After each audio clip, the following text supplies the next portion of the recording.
Welcome to TNPSC tutors. இந்த வீடியோவில் நம்ம உலகிலேயே மிக நீண்ட அரசியல் அமைப்பான இந்திய அரசியலமைப்பு வந்து பல்வேறு நாடுகள்லேருந்து பெறப்பட்டது. ஸோ அதில் முக்கியமான விதிகளை மட்டும் பார்க்கலாம். ஸோ ஃபஸ்ட்டு வந்து நாடாளுமன்ற அரசு, ஒற்றை குடியுரிமை, சட்டத்தின் ஆட்சி, நாடாளுமன்ற செயல்முறைகள், இடைக்கால தடையாணைகள், இது எல்லாமே பிரிட்டன்கிட்டருந்து பெறப்பட்டது. ஸோ அதில் இந்த ஒற்றை குடியுரிமை ரொம்ப ரொம்ப முக்கியம். ஏன்னா அமெரிக்காலலாம் இரட்டை குடியுரிமை தான் வச்சுருப்பாங்க. ஸ்டேட்டில் ஒன்று, சென்ட்ரலில் ஒன்று வச்சுருப்பாங்க. நம்ம வந்து பிரிட்டனை தான் ஃபாலோ பண்ணுறோம். ஸோ அடுத்ததாக அடிப்படை உரிமைகள். ஸோ அடிப்படை உரிமைகளும் ரிப்பீட்டட் கொஸ்டின். அடிப்படை உரிமைகள், நீதி சீராய்வு, குடியரசுத் தலைவர் மீதான பதவி நீக்கம். ஸோ அடுத்து வந்து உச்சநீதிமன்ற, உயர்நீதிமன்ற, குடியரசு துணைத் தலைவர் இவங்களுடைய பதவி நீக்கம் செய்கிறது. இது எல்லாமே அமெரிக்காட்டேருந்து பெறப்பட்டது. அடுத்ததாக டிபிஎஸ்பி, அரசின் வழிகாட்டு நெறிமுறைகள். ஸோ இதுவும் ரொம்ப இம்பார்ட்டண்டான ப்ரீவியஸ் இயர் கொஸ்டின். இது வந்து அயர்லாந்துலேருந்து பெறப்பட்டது.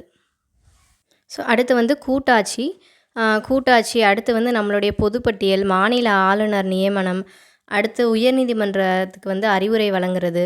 ஸோ இது எல்லாமே கனடாட்டேருந்து பெறப்பட்டது. அடுத்ததாக ஈரவைகள். ஸோ ஈரவை முறை வந்து ஆஸ்திரேலியாட்டேருந்து பெறப்பட்டது. ஈரவை, வணிக சுதந்திரம் இவையெல்லாம். அடுத்ததாக நெருக்கடி காலத்தில் அடிப்படை உரிமைகளை பறிக்கிறது. ஸோ நெருக்கடி நிலை வந்து 3 வகையாக பிரிக்கலாம். தேசிய அவசர நிலை வந்து பிரிவு 352லையும், மாநில அவசர நிலை வந்து 356லையும், நிதி அவசர நிலை வந்து 360லையும் போடப்படும்.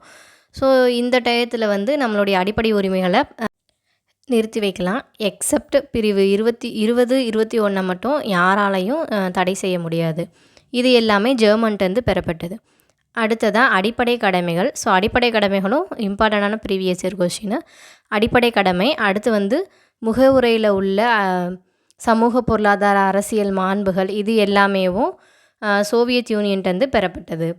ஸோ அடுத்ததாக முகவுரையில் இருக்க சுதந்திரம், சமத்துவம், சகோதரத்துவம் அப்படின்ற ஒரு 3 வார்த்தை, குடியரசு அப்படின்ற வார்த்தை, இது எல்லாமே ஃப்ரான்ஸ்டேருந்து பெறப்பட்டது. ஸோ அடுத்ததாக அரசியலமைப்பு திருத்த முறை. ஸோ இது வந்து பகுதி 20ல் சட்டப்பிரிவு 368ல் குறிப்பிட்டிருக்காங்க. ஸோ இது அடுத்த மாநிலங்களவை உறுப்பினர் தேர்வு, இது எல்லாமேவும் தென்னாப்பிரிக்காலேருந்து பெறப்பட்டது. ஸோ உங்களுக்கான கொஸ்டின்ஸ், அரசியலமைப்பு தினம் என்னைக்கு கொண்டாடப்படுது? கமெண்ட் பாக்ஸில் கமெண்ட் பண்ணுங்கள். தேங்க்யூ.